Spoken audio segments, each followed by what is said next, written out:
Hello, believers of Christ. Hope you're doing well. So, today I'll be taking you guys through Genesis chapter 9, verse 28. And it says, after the flood, Noah lived 350 years. That's the word of the Lord. Thanks be to God. So, this verse has 7 main teachings or lessons we can take away from it. The first one, God granted Noah a long life. After the flood, Noah lived another 350 years. This demonstrates God's blessings and sustaining power over those he preserves. The second teaching, God's faithfulness continues beyond deliverance. Noah was not only saved through the flood, but also sustained for many years afterward. This teaches that God remains faithful long after crisis has passed.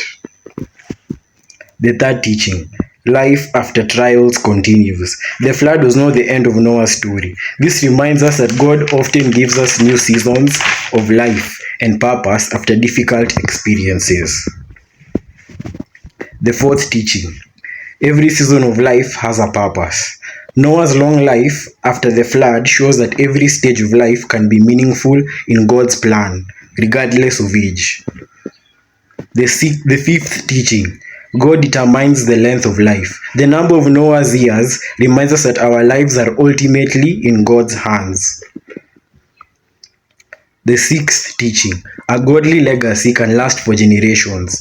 During those 350 years, Noah's descendants multiplied across the earth.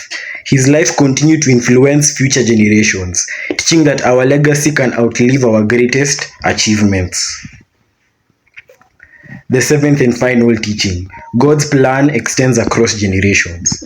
Noah lived long enough to see God's plan of repopulating the earth continue, showing that God's purpose often unfolds over many generations. We as Christians should trust God's faithfulness after difficult seasons.